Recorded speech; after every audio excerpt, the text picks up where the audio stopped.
La narrativa original se sitúa en un contexto de tensión política y social.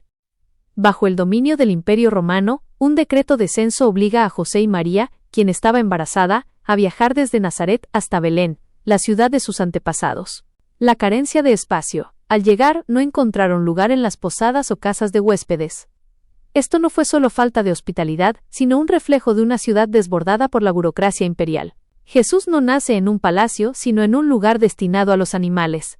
El pesebre, un cajón donde comía el ganado, se convierte en su primera cuna. Este detalle es crucial. Representa que la grandeza no necesita de lujos para manifestarse. Los primeros en recibir la noticia no fueron los gobernantes, sino los pastores, que en esa época eran personas marginadas y de clase baja. Antes de llegar al pesebre, los sabios de Oriente llegaron a la capital, Jerusalén.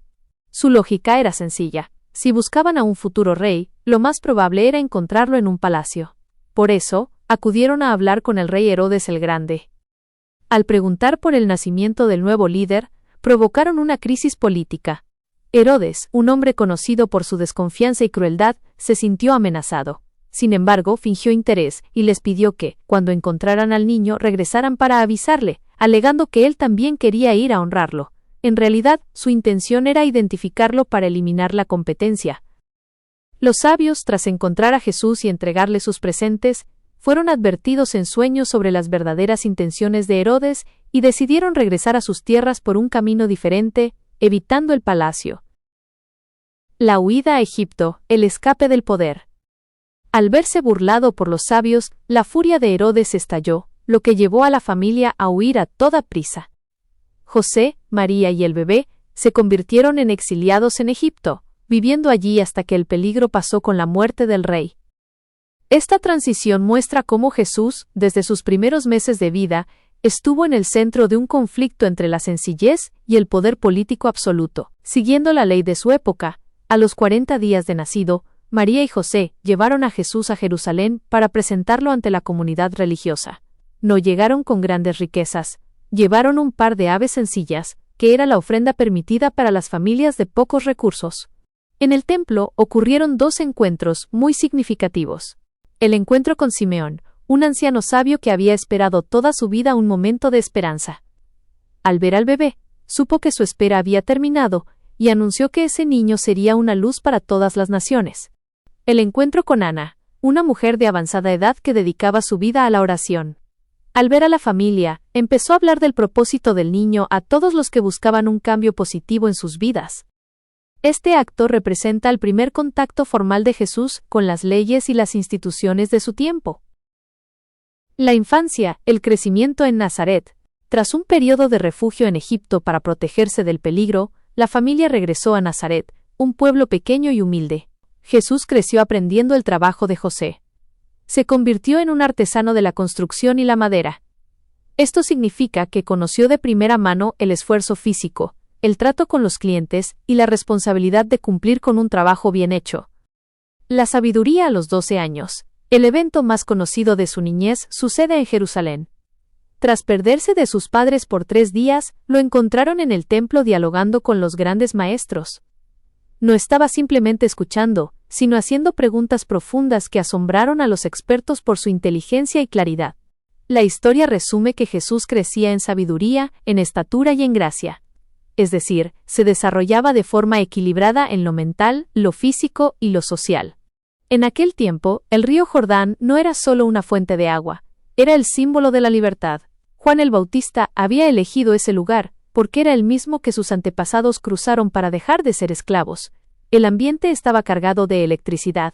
Cientos de personas llegaban diariamente, soldados romanos cansados de la guerra, recaudadores de impuestos arrepentidos, y campesinos buscando esperanza. Juan era un personaje radical. Vestía con piel de camello y se alimentaba de lo que ofrecía la naturaleza. Su mensaje era directo. No basta con decir que eres bueno, tus acciones deben demostrarlo. En medio de ese caos de gente buscando respuestas, aparece Jesús. El encuentro entre Juan y Jesús. Cuando Jesús entra al agua, el silencio se apodera del lugar. Juan, que solía ser rudo y directo con los poderosos, se detiene en seco. Hay un reconocimiento inmediato entre ellos, una conexión que iba más allá de ser parientes. Jesús le pide el bautismo no porque necesitara perdón, sino para solidarizarse con la humanidad. Al sumergirse, está aceptando cargar con las dificultades de su pueblo. Al salir del agua, el relato describe una experiencia mística, la sensación de que el universo mismo aprobaba su decisión. Fue el momento en que el carpintero de Nazaret dejó atrás las herramientas de madera para comenzar a trabajar con el alma de las personas. Después de que Jesús es bautizado en el río Jordán por Juan, un momento de alta espiritualidad y confirmación, el texto dice que fue impulsado por el Espíritu al desierto. No fue un error de cálculo ni un castigo, fue una preparación necesaria antes de su vida pública. Aquí los detalles de esa lucha interna y su victoria sobre las facetas del ego humano. El escenario, el desierto de Judea. Imagina un paisaje de colinas calizas desnudas, cañones profundos y un silencio absoluto bajo un sol abrasador. Jesús pasó 40 días y 40 noches allí. En la tradición bíblica, el número 40 representa un tiempo de prueba y transición, como los 40 años de Israel en el desierto. Al final de ese tiempo, cuando el cuerpo está en su punto de quiebre y la voluntad humana flaquea, es cuando aparece el tentador. Las tentaciones no fueron solo ataques externos, fueron ataques directos a su misión e identidad. El tentador siempre comienza con una frase insidiosa: si eres el Hijo de Dios. Jesús tenía un hambre voraz. El tentador le señala las piedras redondas del desierto, que se parecen a los panes de los hornos locales. La propuesta: usa tu poder para satisfacerte a ti mismo. No sufras. Convierte estas piedras en pan. Jesús responde: no solo de pan vive el hombre, sino de toda palabra que sale de la boca de Dios. Establece que el propósito espiritual está por encima de la necesidad biológica. Luego, el escenario cambia. Se encuentran en el punto más alto del Templo de Jerusalén. La propuesta: tírate abajo. Las Escrituras dicen que los ángeles te sostendrán. Imagina el impacto. Todos verían el milagro y te creerían de inmediato. Jesús replica: no tentarás al Señor tu Dios. Se niega a usar lo sagrado como un truco de magia para alimentar su propia importancia. Desde una montaña altísima, se le muestran todos los reinos del mundo en un instante. Todo esto te daré, si te postras y me adoras. Vete, Satanás, porque escrito está: al Señor tu Dios adorarás, y a Él solo servirás. Jesús elige el camino del servicio sobre el del dominio. Dice el relato que los ángeles vinieron y le servían. Jesús no regresó del desierto débil, sino en el poder del Espíritu. Fue directo a Galilea a pronunciar sus primeras palabras públicas: el tiempo se ha cumplido. El desierto fue el crisol donde se forjó el acero de su voluntad para lo que vendría después. Jesús no buscó a sus colaboradores en las escuelas rabínicas ni entre la élite de Jerusalén. Se dirigió a las orillas del lago y a las mesas de recaudación de impuestos. Llamó a pescadores como Pedro y Juan, hombres de carácter fuerte y manos curtidas, y también a Mateo, un hombre odiado por su propio pueblo por trabajar para los romanos. Esta mezcla de personalidades era explosiva. Incluía desde celotes, revolucionarios políticos, hasta hombres sencillos de campo. Al subirlos a una montaña tras una noche de oración, los designó oficialmente como los 12, simbolizando una nueva estructura para su pueblo. El Sermón del Monte, el manifiesto del reino. En una de las laderas que miran hacia el mar de Galilea, Jesús pronunció las palabras que redefinirían la ética de la humanidad. No dio nuevas leyes grabadas en piedra, sino que habló de las bienaventuranzas. Declaró dichosos a los pobres, a los que lloran y a los que tienen hambre de justicia, invirtiendo por completo los valores del mundo, donde el poder y la riqueza eran lo único que importaba. En ese mismo escenario, desafió a la multitud a ir más allá de la justicia retributiva del ojo por ojo. Les pidió amar a sus enemigos y orar por quienes los perseguían. Fue el inicio de una doctrina basada en la compasión radical, donde la verdadera pureza no dependía de lavarse las manos según el ritual, sino de lo que salía del corazón. Al terminar sus palabras, el silencio se apoderó de la multitud. No estaban acostumbrados a que alguien hablara con esa seguridad personal, sin citar constantemente a otros maestros antiguos. El ministerio en Galilea se consolidó así.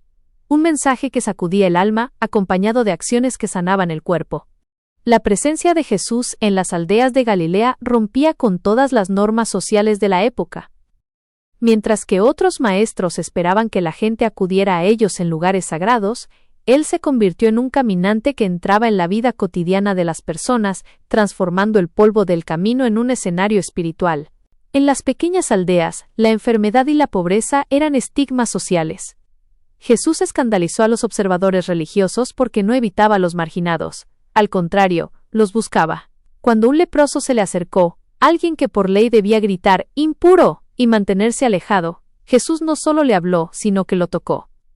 Ese contacto físico era revolucionario, pues según la tradición, la impureza debía contagiar a Jesús, pero en su lugar, era su salud y vida la que se transmitía al enfermo. Uno de los rasgos más distintivos de su paso por las aldeas fue con quién decidía comer. En la cultura de Oriente Medio, compartir la mesa significa amistad y aceptación total. Jesús aceptaba invitaciones de recaudadores de impuestos y pecadores públicos, personas que eran consideradas traidoras a su nación. Al sentarse con ellos, estaba enviando un mensaje claro: nadie quedaba fuera del banquete de Dios. Sus críticos lo llamaban con desprecio «amigo de pecadores», un título que él aceptó con naturalidad. En un contexto donde las mujeres raramente tenían un papel público en la enseñanza religiosa, Jesús permitió que muchas de ellas lo siguieran y sostuvieran su ministerio. Figuras como María Magdalena, Juana y Susana viajaban con el grupo, algo inaudito para un maestro de la época. Él las trató con una dignidad que las leyes sociales de aquel entonces les negaban, incluyéndolas como testigos clave de sus milagros y enseñanzas. Para que la gente de las aldeas, pastores, agricultores y amas de casa, comprendiera conceptos profundos, Jesús usaba el lenguaje de la tierra. Hablaba de semillas de mostaza, de levadura en la masa, de ovejas perdidas y de redes de pesca. No usaba un lenguaje académico, sino historias que cualquier aldeano podía visualizar al mirar por su ventana. El reino de Dios no era un concepto abstracto, sino algo tan real y vivo como el trigo creciendo en el campo. El peso de la fama y la soledad. A medida que visitaba más aldeas, la presión de las multitudes se volvió asfixiante. La gente no solo buscaba sus palabras, sino su poder para sanar. Muchas veces tenía que escapar antes del amanecer a lugares desiertos para orar en soledad, recuperando en el silencio la fuerza que había encontrado durante sus días en el desierto antes de volver a sumergirse en las necesidades de la gente. En la pequeña aldea de Betania, Jesús encontró un hogar lejos de las multitudes en la casa de 3 hermanos: Marta, María y Lázaro. En una de sus visitas, se produjo un contraste que ha resonado por siglos. Mientras Marta se desvivía por las tareas domésticas, agobiada por el protocolo y el servicio para atender dignamente al Maestro, María se sentó a los pies de Jesús, simplemente para escuchar sus palabras. Cuando Marta, frustrada, le pidió a Jesús que reprendiera a su hermana por no ayudar, la respuesta de él fue un bálsamo de libertad. Le recordó que, aunque el trabajo es necesario, Marta estaba inquieta y preocupada por muchas cosas, mientras que María había elegido la mejor parte. Con esto, Jesús rompió el estereotipo de que el único lugar de la mujer era la cocina o el servicio. Validó su derecho a ser discípula, a estudiar y a cultivar su espíritu por encima de las expectativas sociales. El encuentro con el centurión, la fe del extranjero. Este encuentro en Cafarnaúm es quizás uno de los más disruptivos de su carrera. Un centurión romano, un oficial del ejército que ocupaba y sometía a Israel, se acercó a Jesús, no para arrestarlo, sino para suplicar por la vida de un sirviente al que amaba y que estaba agonizando. Lo que ocurrió a continuación dejó a todos en silencio. Cuando Jesús se ofreció a ir a su casa, el militar lo detuvo con una humildad inesperada. «Señor, no soy digno de que entres bajo mi techo», dijo. «Solo di la palabra y mi siervo sanará». El centurión entendía la autoridad. Así como él daba órdenes a sus soldados, sabía que la voluntad de Jesús sobrepasaba las distancias y las enfermedades. Jesús se maravilló ante la multitud y pronunció una frase lapidaria para los líderes religiosos presentes. «No he hallado tanta fe ni aún en Israel». Al sanar al criado a distancia, Jesús demostró que su amor no conocía fronteras políticas ni religiosas. El enemigo romano había mostrado más confianza que los propios expertos en las leyes sagradas. 2 formas de entender la entrega. Estas historias, juntas, nos dejan una lección poderosa sobre la prioridad del corazón. En Betania, enseñó que estar presente es más valioso que estar ocupado. Con el centurión, enseñó que la confianza absoluta rompe cualquier barrera de nacionalidad o prejuicio. La historia de Lázaro no es solo un milagro más. Es el evento que marcó el punto de no retorno hacia el final de la vida de Jesús. Ocurrió en Betania, el mismo hogar de Marta y María, pero en una atmósfera cargada de tragedia y urgencia. Mientras Jesús se encontraba lejos, las hermanas le enviaron un mensaje desesperado. «Señor, aquel a quien amas está enfermo». Lo curioso es que, al recibir la noticia, Jesús no salió corriendo. Se quedó 2 días más donde estaba, diciendo que esa enfermedad no era para muerte, sino para la gloria de Dios.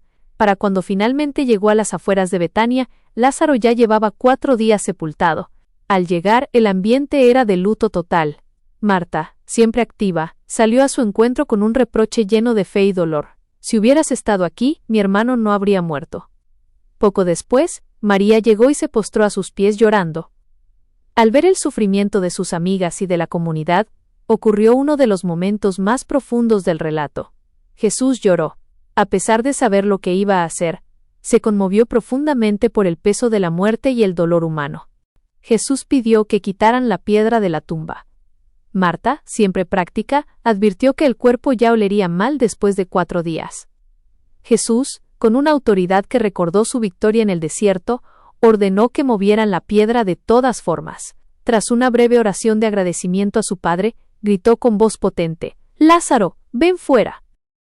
Ante el asombro de la multitud, el hombre que había estado muerto salió de la cueva, todavía envuelto en las vendas de lino y con el rostro cubierto por un sudario.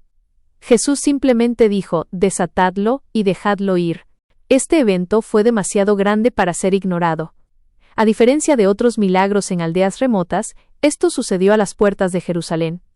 La noticia corrió como la pólvora.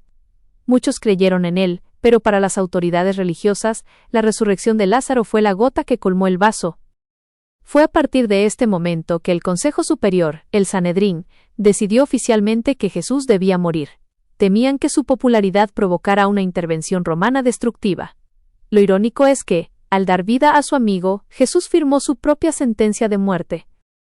Este evento cierra el capítulo de su ministerio de milagros y abre la puerta a la Semana Santa. Apenas unos días después de la asombrosa noticia sobre Lázaro, el ambiente en Jerusalén estaba eléctrico. Miles de peregrinos llegaban para la Pascua, y el nombre de Jesús estaba en boca de todos.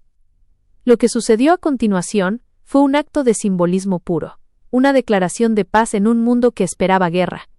Al acercarse al Monte de los Olivos, Jesús no buscó un caballo de guerra, el símbolo de los conquistadores y generales romanos. En su lugar, pidió a sus discípulos que trajeran un pollino, un asno joven que nunca había sido montado. Al montar sobre él, estaba cumpliendo una antigua profecía y enviando un mensaje visual. No venía a derramar la sangre de sus enemigos, sino a ofrecer la suya. Venía como un rey de paz. El tapiz de mantos y palmas. Cuando la multitud lo vio aparecer, la emoción se desbordó.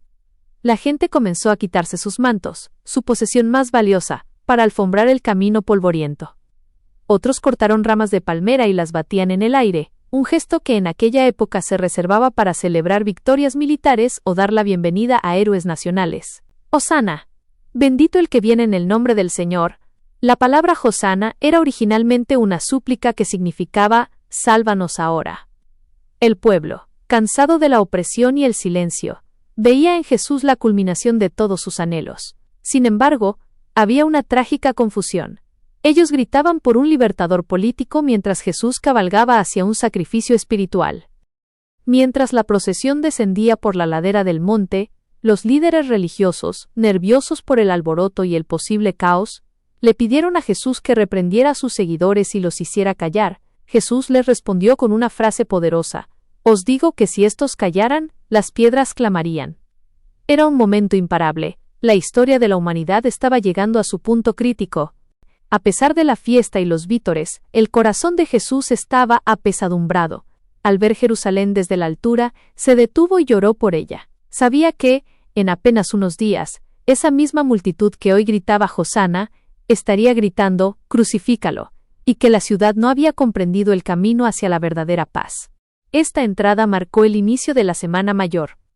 Fue el momento en que Jesús desafió abiertamente el orden establecido al entrar directamente al corazón del poder religioso y político.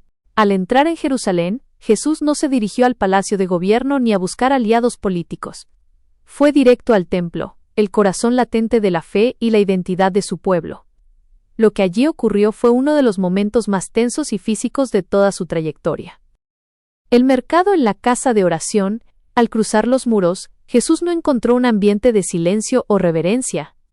El atrio de los gentiles, el único lugar donde los extranjeros podían acercarse a orar, se había transformado en un mercado ruidoso y caótico.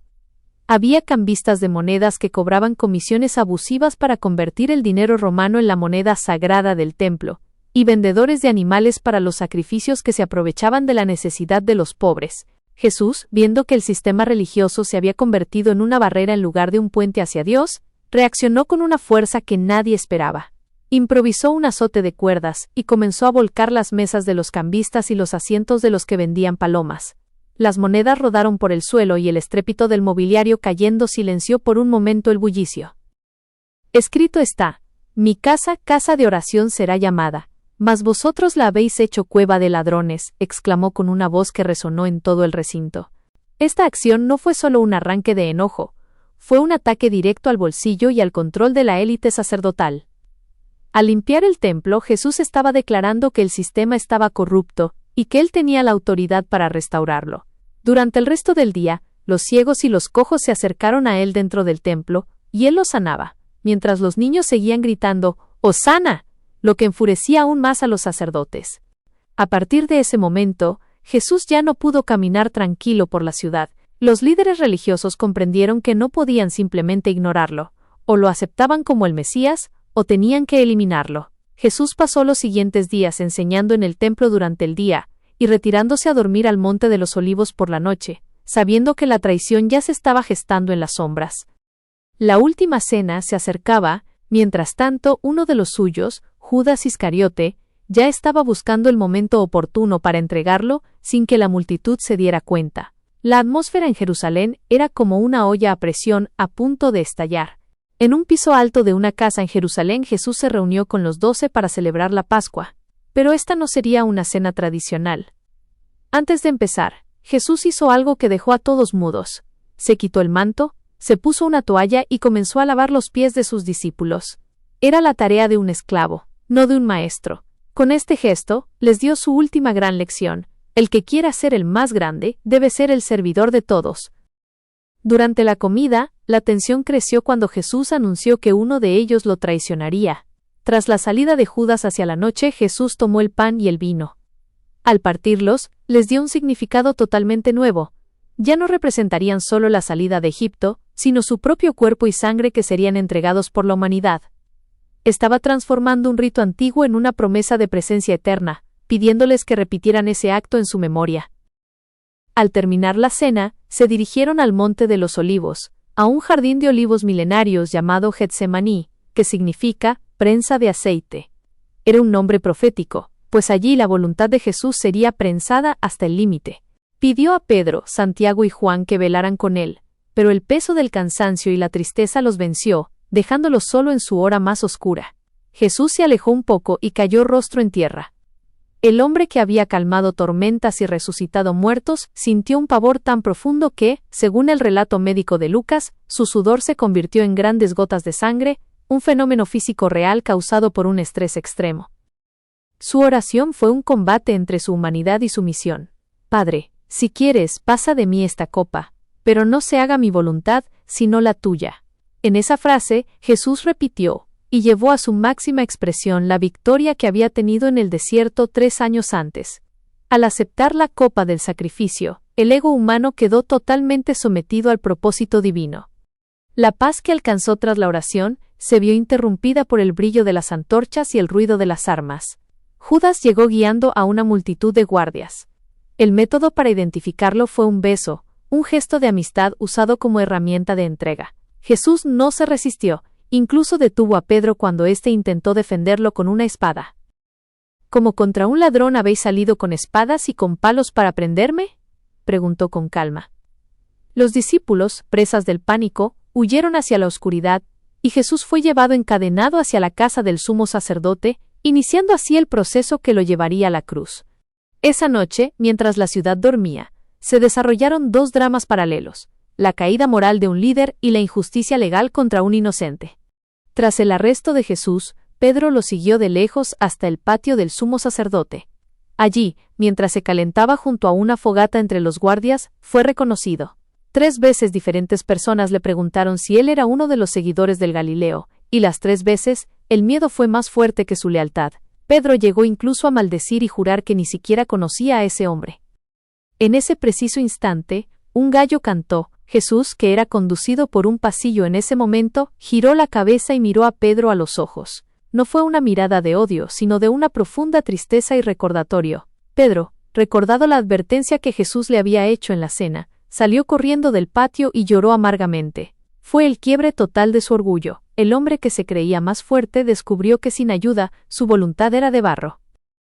Dentro de la casa de Caifás, el consejo religioso buscaba desesperadamente una razón para condenarlo.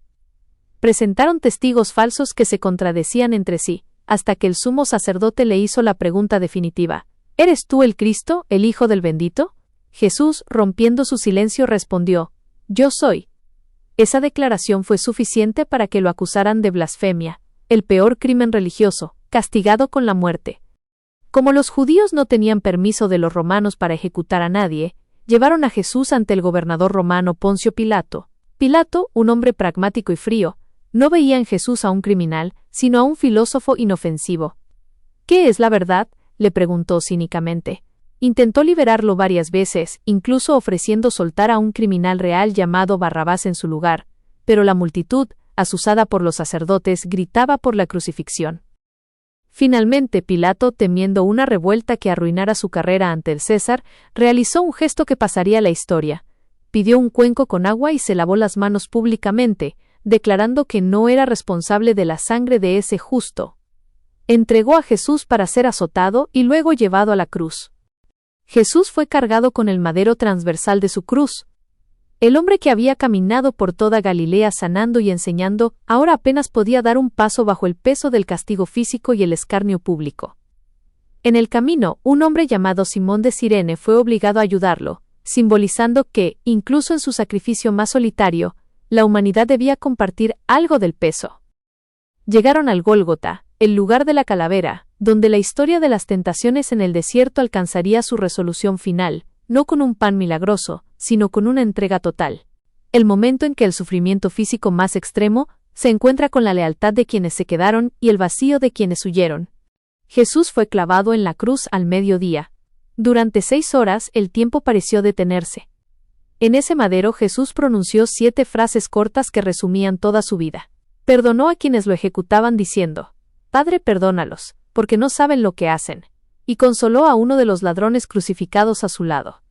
Cerca de la cruz, un pequeño grupo se mantenía firme: su madre María, algunas otras mujeres y el joven Juan. Jesús, incluso en su agonía, se aseguró de que su madre no quedara sola, encomendándola al cuidado de Juan. A las 3 de la tarde, tras un periodo de oscuridad inexplicable que cubrió la tierra, Jesús lanzó un último grito: «Consumado es». Inclinó la cabeza y entregó su espíritu. En ese momento, el pesado velo del templo se rasgó de arriba abajo, simbolizando que ya no había barreras entre lo humano y lo divino. La muerte de Jesús provocó un colapso psicológico en sus seguidores. Para ellos, no solo había muerto su maestro, sino su esperanza, el miedo y el encierro. Los 10 apóstoles restantes, sin contar a Judas ni a Juan, se escondieron en una casa con las puertas cerradas por temor a ser arrestados. Estaban devastados por la culpa de haberlo abandonado y por la vergüenza de su propia cobardía. Otros seguidores comenzaron a abandonar Jerusalén. Se cuenta la historia de 2 de ellos que caminaban hacia la aldea de Maús con el rostro ensombrecido diciendo: «Nosotros esperábamos que Él era el que había de redimir a Israel». Hablaban de Jesús en pasado, como una hermosa promesa que terminó en tragedia. El día siguiente a la crucifixión fue el día más silencioso de la historia para ellos. No había planes, no había milagros, solo el eco de las palabras de Jesús que aún no lograban comprender. Un hombre rico llamado José de Arimatea, que era un discípulo secreto, pidió el cuerpo a Pilato. Junto con Nicodemo, envolvieron a Jesús en lienzos finos con especias aromáticas y lo colocaron en una tumba nueva excavada en la roca, cerca del lugar de la ejecución. Rodaron una gran piedra para cerrar la entrada, y los soldados romanos pusieron un sello oficial. Para el mundo, la historia de aquel Galileo que venció al ego en el desierto había terminado allí, bajo el peso de esa piedra. Pero, como bien sabemos, ese silencio era solo el preludio de algo que nadie esperaba, y que cambiaría el curso de la historia para siempre. Un giro que nadie esperaba. Las mujeres no solo fueron las primeras en llegar, sino que se convirtieron en el puente entre la tragedia y la esperanza. María Magdalena, Juana y María, la madre de Santiago, caminaban con el peso del luto y la duda. Su única preocupación práctica era la enorme piedra circular que sellaba la entrada. Al llegar, el suelo tembló y vieron que el sello romano estaba roto y la piedra desplazada. Dentro no había un cuerpo inerte, sino una presencia que irradiaba una paz sobrehumana. El mensaje que recibieron fue una sacudida para sus sentidos. Les recordaron que Jesús ya les había advertido que esto sucedería. Ellas, que habían permanecido al pie de la cruz cuando casi todos los hombres huyeron, recibieron el honor de ser las primeras mensajeras de la noticia más importante de la fe. María Magdalena corrió hasta el lugar donde los apóstoles permanecían encerrados. Al irrumpir con la noticia, se encontró con una barrera de escepticismo. Pedro y Juan, impulsados por una mezcla de curiosidad y desesperación, corrieron hacia el huerto. Juan, más joven, llegó primero, pero fue Pedro quien entró decididamente a la cueva. Allí encontraron algo muy extraño. Los lienzos de lino no estaban desgarrados ni tirados al azar, sino plegados ordenadamente, y el sudario que había cubierto su cabeza estaba enrollado en un lugar aparte. No parecía la escena de un robo de tumbas, sino la de alguien que se había levantado con calma y orden. Mientras los hombres regresaban a su escondite tratando de procesar lo que habían visto, María Magdalena se quedó afuera llorando. Fue entonces cuando vio a alguien que pensó que era el jardinero.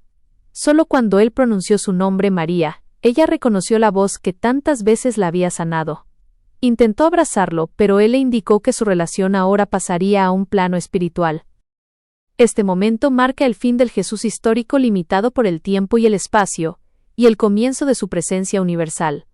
Después de las apariciones iniciales, los seguidores de Jesús vivieron una metamorfosis radical. El grupo que se había desmoronado en Getsemaní se reunió nuevamente, pero ya no por inercia, sino por una convicción inquebrantable. Pasaron de estar escondidos bajo llave a predicar en las plazas públicas de Jerusalén, el mismo lugar donde su maestro había sido ejecutado días antes. Pedro, el mismo que había negado a Jesús ante una sirvienta, se puso en pie frente a miles de personas y a las autoridades que lo habían condenado. Su discurso ya no era el de un pescador asustado, sino el de un hombre que había entendido que la muerte no era el final. Esta transformación se consolidó en la fiesta de Pentecostés, donde sintieron una fuerza espiritual que los impulsó a hablar en diferentes idiomas, para que todos los extranjeros en la ciudad pudieran entender el mensaje. Para los líderes que orquestaron la condena, la noticia de la tumba vacía fue una pesadilla política y religiosa. Caifás y el Sanedrín intentaron controlar los daños sobornando a los soldados romanos que custodiaban el sepulcro. Les pagaron una gran suma de dinero para que dijeran que los discípulos habían robado el cuerpo mientras ellos dormían, una explicación poco lógica, ya que los soldados romanos eran ejecutados si se quedaban dormidos en su guardia. A pesar de sus esfuerzos por silenciar el movimiento, la inquietud crecía. Gamaliel, un sabio maestro de la ley y miembro del consejo, dio un consejo famoso a sus colegas. Les advirtió que si ese movimiento era de origen humano, caería por sí solo, pero que si venía de Dios, nada podría detenerlo, y ellos terminarían luchando contra lo divino. La historia registra finales sombríos para quienes actuaron por ambición o miedo. Poncio Pilato, el hombre que se lavó las manos, fue llamado a Roma pocos años después tras un sangriento incidente en Samaria. Según la tradición, terminó perdiendo su cargo y viviendo en el exilio, atormentado por las decisiones de su mandato. Judas Iscariote, consumido por el remordimiento al ver que Jesús realmente sería ejecutado, intentó devolver las monedas de plata. Al ser rechazado por los mismos sacerdotes que lo usaron, terminó con su propia vida en un campo que fue llamado el campo de sangre. Mientras las estructuras del poder antiguo seguían atrapadas en complots y defensas, la pequeña comunidad de seguidores de Jesús comenzó a expandirse. Ya no eran solo un grupo de Galileos. Se convirtieron en un movimiento que desafiaba las jerarquías del mundo al llamar hermanos tanto a los esclavos como a los libres, a hombres y a mujeres por igual. Esta parte de la historia narra cómo un pequeño grupo de hombres y mujeres sin armas ni influencia política terminó sacudiendo los cimientos del imperio más poderoso de la antigüedad. La organización de las primeras comunidades. Tras la partida de Jesús, los seguidores no construyeron templos grandiosos. Se reunían en casas particulares, compartiendo lo que tenían en una forma de vida comunitaria radical. No había jerarquías rígidas al principio, se centraban en la enseñanza de los apóstoles y en el gesto de partir el pan, tal como Jesús lo había hecho. Lo que más llamaba la atención de sus vecinos era su sistema de apoyo social. crearon fondos para ayudar a las viudas, a los huérfanos y a los pobres, sin importar si eran de su propia comunidad o no. Esta ética del cuidado, nacida de la instrucción de Jesús de amar al prójimo, era algo completamente nuevo en un mundo romano donde los débiles solían ser ignorados. Al principio, Roma vio a este grupo como una pequeña secta judía sin importancia. Sin embargo, el conflicto surgió por una razón política. Los cristianos se negaban a llamar Señor al César y a rendirle culto como a un dios. Para ellos, solo había una autoridad suprema, y esa era la de Jesús. Este desafío a la religión del Estado provocó oleadas de persecución. Bajo emperadores como Nerón, fueron usados como chivos expiatorios de desastres públicos.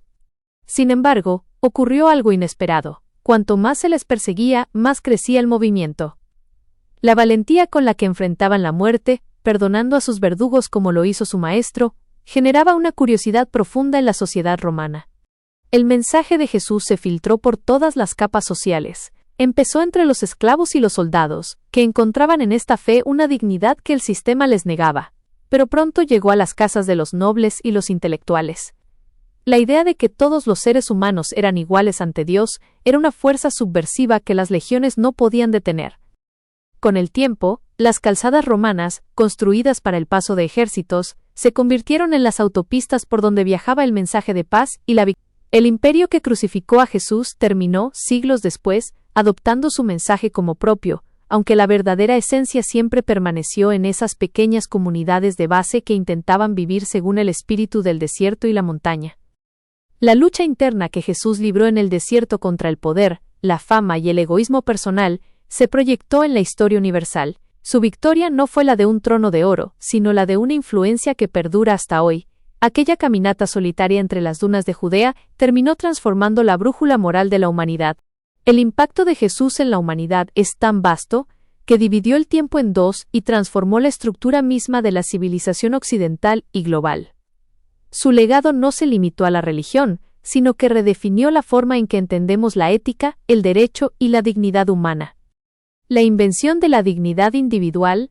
Antes de su mensaje, el valor de una persona dependía de su estatus, su fuerza o su ciudadanía. Jesús introdujo la idea de que cada ser humano, desde el esclavo hasta el emperador, posee una chispa divina y una dignidad intrínseca. Esta semilla germinó siglos después en el concepto moderno de los derechos humanos universales.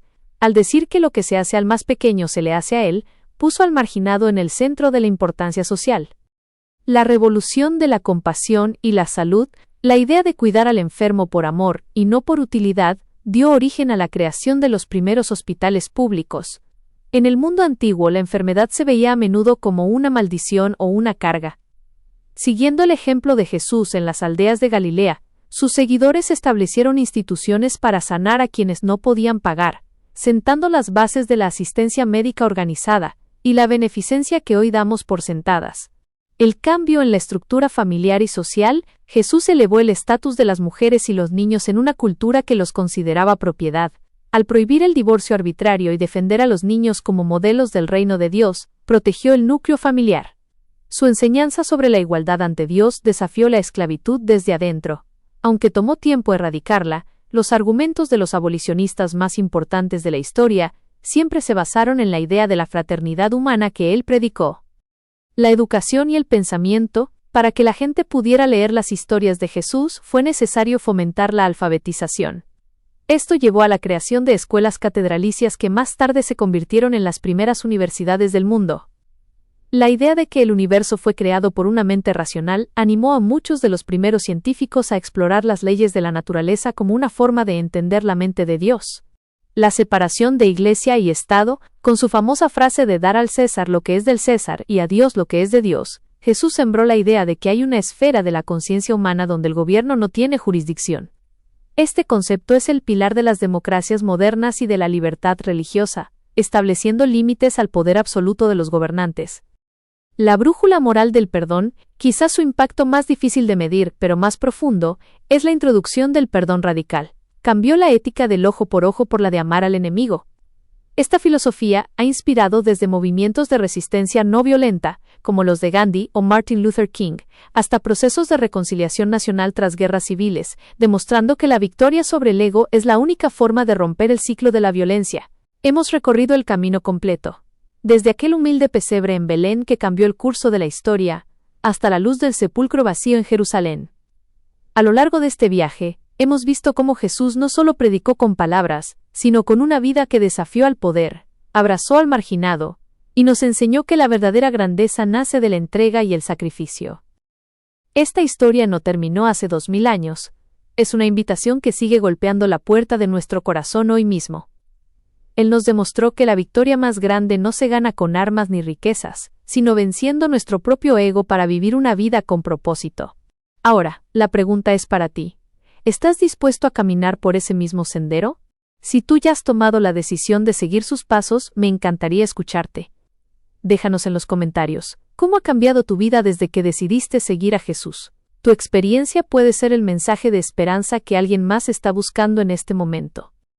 Si este recorrido por la vida del Maestro te ha inspirado, dale un me gusta al video, suscríbete y activa la campana para que no te pierdas nuestras próximas exploraciones sobre la fe y la historia. Gracias por acompañarnos y nos vemos en el próximo video.